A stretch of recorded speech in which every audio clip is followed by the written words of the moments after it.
জাতীয় থেকে আন্তর্জাতিক প্রান্তিক জনপদ থেকে নগর চারপাশ কি ঘটছে এই মুহূর্তে তা নিয়ে আয়োজন এখন চারদিক। সঙ্গে আছি আমি সিফাত শাহরিয়ার। সপ্তাহ ব্যবধানে পেঁয়াজের দাম কিছুটা কমলেও কয়েক সপ্তাহ ধরে চড়া মূল্যে বিক্রি হচ্ছে আলু। দাম বাড়ার জন্য মজুতদারদের দুষছেন পাইকারি ব্যবসায়ীরা, আর খুচরা বিক্রেতারা বলছেন দাম বাড়াচ্ছে আড়তদাররা।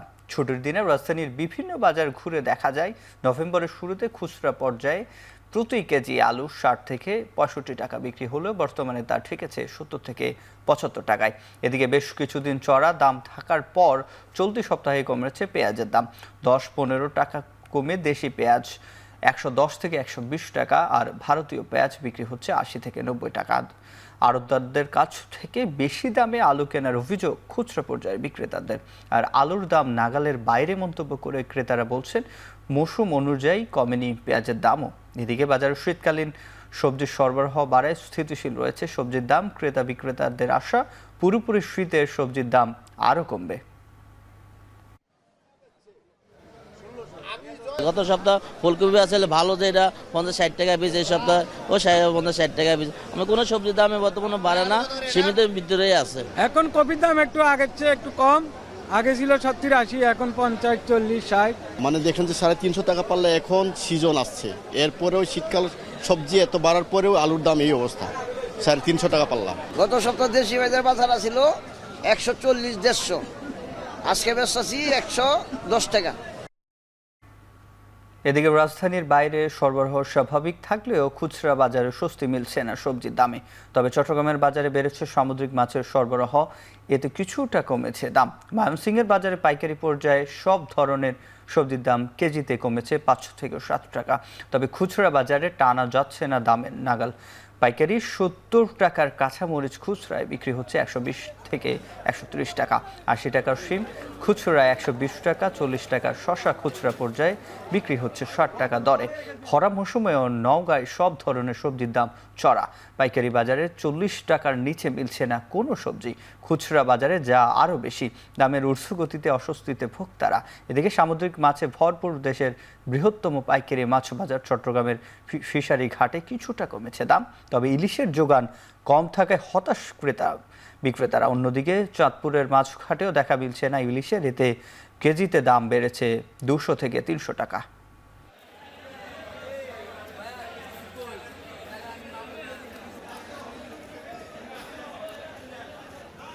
শীতের আগমনের শুরুতে ভ্রমণ পিপাসুদের ঢল নেমেছে কক্সবাজার ও কুয়াকাটা সমুদ্র সৈকতে।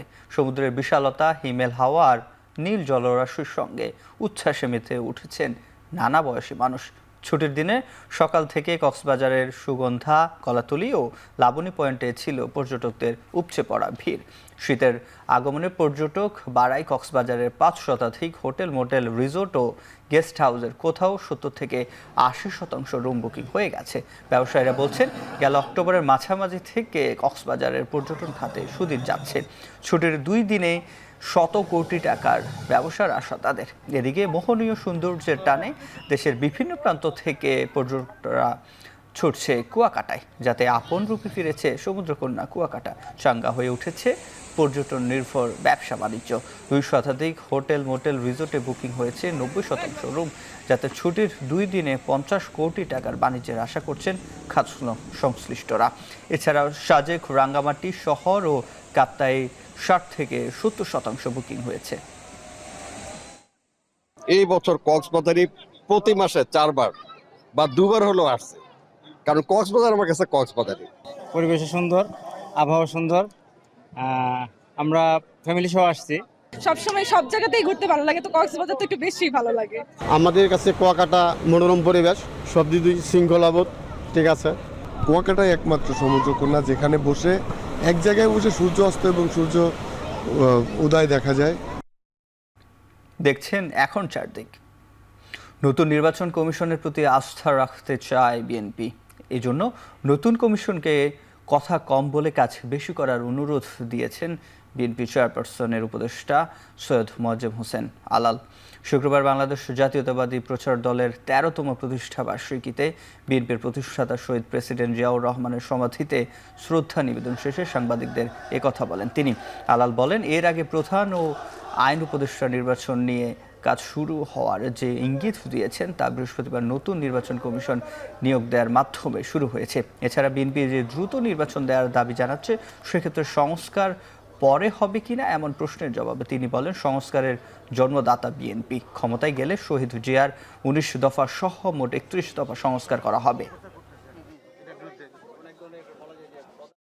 সংস্কার শব্দ এবং সংস্কারের যে আকৃতি, এটা তো বিএনপির হাতে তৈরি। সুতরাং আমরা সেই সংস্কারের পক্ষে থাকবো না এমনটা তো চিন্তা করাই দূষণীয়। এই সংস্কারের মধ্যে এসে পরবর্তীতে যোগ দিয়েছে বৈষম্য বিরোধী ছাত্র আন্দোলনের সাহসী নেতারা এবং আজকের এই অন্তর্বর্তীকালীন সরকার। সুতরাং লক্ষ্য তো সবার এক, কিন্তু অন্তহীন সময় তো সেজন্য সংস্কারের জন্য নেওয়া উচিত হবে না। এখন যার দিকে নিচ্ছে একটা বিরতি, ফিরছি একটু পরেই।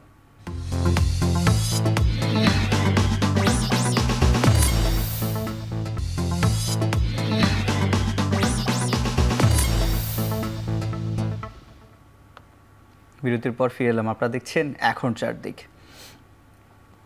মহান মুক্তিযুদ্ধের রণাঙ্গনে 3টি বিমান নিয়ে জন্ম হওয়া বিমান বাহিনী এখন অত্যাধুনিক যুদ্ধ বিমান, পরিবহন বিমান সহ ওভারহোলিং প্রযুক্তিতে সমৃদ্ধ হয়েছে।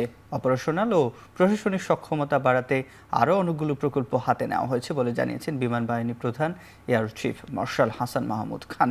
সকালে রাজধানীর তেজগাঁওয়ের বিএএফএফ শাহীন হলে বাংলাদেশ বিমান বাহিনীর খেতাবপ্রাপ্ত মুক্তিযোদ্ধা কিলু ফ্লাইটার সদস্য এবং তাদের উত্তরাধিকারীদের সংবর্ধনা অনুষ্ঠানে কথা বলেন তিনি। অনুষ্ঠানে উপস্থিত সবার সঙ্গে কুশল বিনিময় করেন বিমান বাহিনী প্রধান। অনুষ্ঠানে কিলু ফ্লাইট ও অন্যান্য বিমান বাহিনীর সদস্যদের অবদান শ্রদ্ধা ভরে স্মরণ করা হয়। তাদের সম্মানের স্বীকৃতি স্বরূপ সশস্ত্র বাহিনী দিবস উপলক্ষে আয়োজিত ওই অনুষ্ঠানে কিলু ফ্লাইটের সদস্য সহ 29 জনকে সংবর্ধনা দেওয়া হয়। খেতাবপ্রাপ্ত বিমান বাহিনীর মুক্তিযোদ্ধা ও কিলু ফ্লাইটের সদস্যদের সাহসী অবদান ও আত্মত্যাগ বিমান বাহিনীর বর্তমান সদস্যদের দেশপ্রেমে অনুপ্রাণিত করে।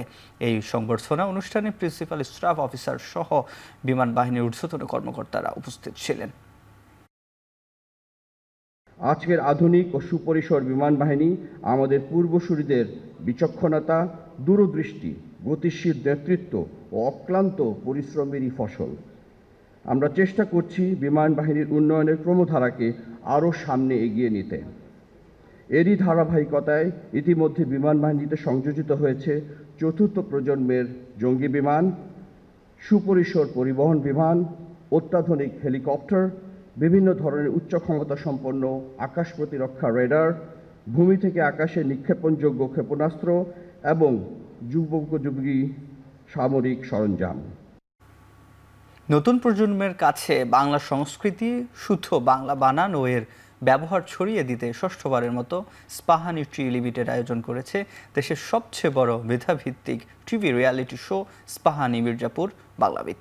এখন অনুষ্ঠিত হচ্ছে রিয়ালিটি শোটির কুমিল্লা অঞ্চলের বাছাই পর্ব।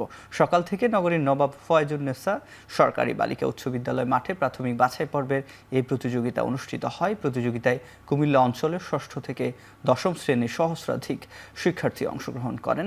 প্রতিযোগিতায় বিচারকের দায়িত্ব পালন করেন কুমিল্লা বিশ্ববিদ্যালয়ের বাংলা বিভাগের অধ্যাপক ডক্টর জি.এম. মনিরুজ্জামান এবং প্রথিতযশা আবৃত্তি শিল্পী মহিদুল ইসলাম। নির্বাচিতদের হাতে সম্মাননা পুরস্কার তুলে দেবেন কুমিল্লা জেলা প্রশাসক মোহাম্মদ আমিরুল ইসলাম কায়সার এবং স্পাহানি লিমিটেডের জ্যেষ্ঠ বিভাগীয় ব্যবস্থাপক মোহাম্মদ আশিকুর রহমান। এছাড়া সুন্দর হাতের লেখার জন্য সেরা 3 জন পাবে পুরস্কার।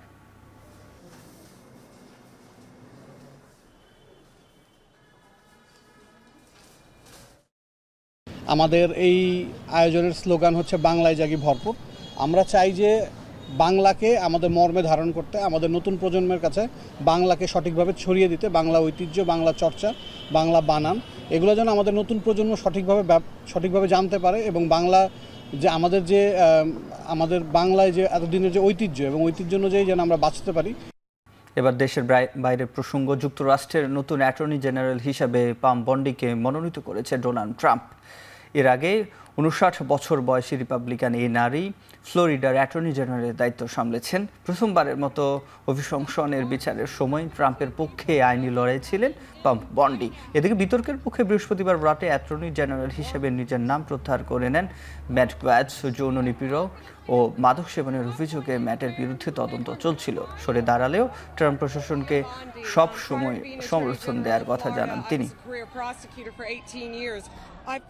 Where we watched Michael Cohen get dog walked through the series of lies he has told. This judge who's দেখছেন এখন চারদিক। গত 2 সপ্তাহে মেথানল মেশানো অ্যালকোহল পান করে পূর্ব এশিয়ার দেশ লাওসে অন্তত 5 জন বিদেশি পর্যটকের মৃত্যু হয়েছে। এশিয়ার দেশগুলোতে অ্যালকোহল জাতীয় পানীয় পান করে বিষক্রিয়ায় মৃত্যুর সংখ্যা বাড়তে থাকায় পর্যটন খাতে এর বিরূপ প্রভাব পড়তে পারে এমন শঙ্কা করছেন বিশেষজ্ঞরা। নিহতদের মধ্যে ব্রিটিশ ও অস্ট্রেলিয়ান 2 নারী, 1 জন মার্কিন ও 2 জন ডেনমার্কের নাগরিক বলে নিশ্চিত করেছে স্থানীয় প্রশাসন। এছাড়া গুরুতর অসুস্থ আরেক অস্ট্রেলিয়ান নাগরিককে হাসপাতালে নেওয়া হয়েছে। এর আগেও এশিয়ার অধিকাংশ ভেজাল অ্যালকোহলে মেথানল বা উড স্প্রিট নামের একটি রাসায়নিক উপাদানের উপস্থিতি পাওয়া গেছে। বিষক্রিয়ায় যে 5 পর্যটকের মৃত্যু হয়েছে তাদের সোশ্যাল অ্যাকাউন্টে সবশেষ ও তদন্ত প্রতিবেদন থেকে এটি স্পষ্ট যে তাদের পানীয়তে মেথানলের উপস্থিতি ছিল।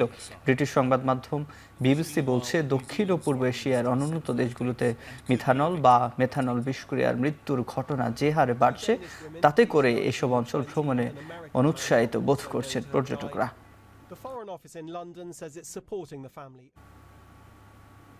এখন চারদিকে নিচ্ছি আরেকটা বিরতি, ফিরছি একটু পরেই।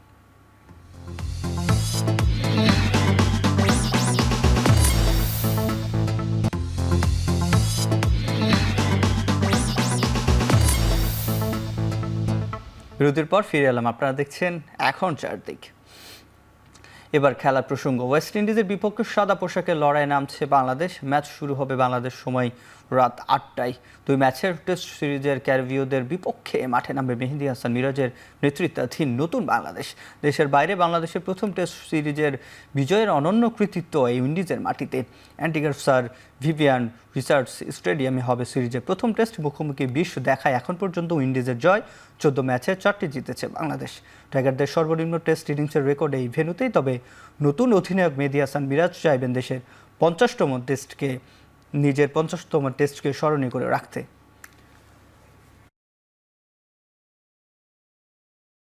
প্রথম টেস্টের আগে উজ্জীবিত বাংলাদেশ নিজের 50তম টেস্ট স্মরণীয় করে রাখতে চান অধিনায়ক মিরাজ। অ্যান্টিগায় খেলার আগে আয়োজিত সংবাদ সম্মেলনে এই কথা বলেন তিনি। অ্যান্টিগাতে এর আগে আমরা ভালো টেস্ট ক্রিকেট খেলিনি, এবার আমরা নতুনভাবে এসেছি।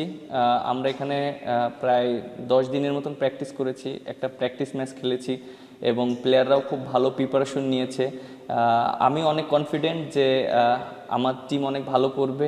আলহামদুলিল্লাহ খুবই ভালো লাগছে, যেহেতু 50টা টেস্ট খেলবো এবং এটা দেশের জন্য আমার জন্য অনেক ভালো একটা পাওয়া এবং আমি মনে করি দেশের জন্য 50টা টেস্ট খেলা এটা অনেক বিরাট অ্যাচিভমেন্ট।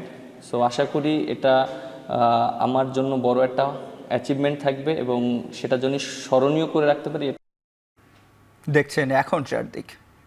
বাংলাদেশের বিপক্ষে সিরিজের প্রথম টেস্টে 4 বিশেষজ্ঞ পেসার নিয়ে একাদশ সাজিয়েছে ওয়েস্ট ইন্ডিজ। অ্যান্টিগার স্যার ভিভ রিচার্ডস স্টেডিয়ামে বাংলাদেশ সময় শুক্রবার রাত 8টায় শুরু হবে প্রথম টেস্ট। অভিজ্ঞ কেমার রোচের সঙ্গে পেস আক্রমণে আছেন আলজারি জোসেফ, জেডেন সিলস ও সামার জোসেফ। তাদের সঙ্গে থাকবেন pace bowling allrounder Justin grips.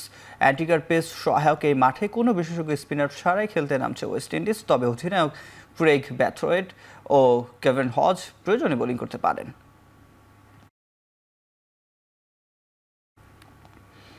শেষ করছি এখন চারদিক। এখন টেলিভিশন ওয়েবসাইটে দেখতে ভিজিট করুন www.ekon.tv। এখন টেলিভিশন ফেসবুকে দেখতে ভিজিট করুন facebook.com/tv.ekon। ইউটিউবে দেখতে ভিজিট করুন youtube.com/c/ekontv।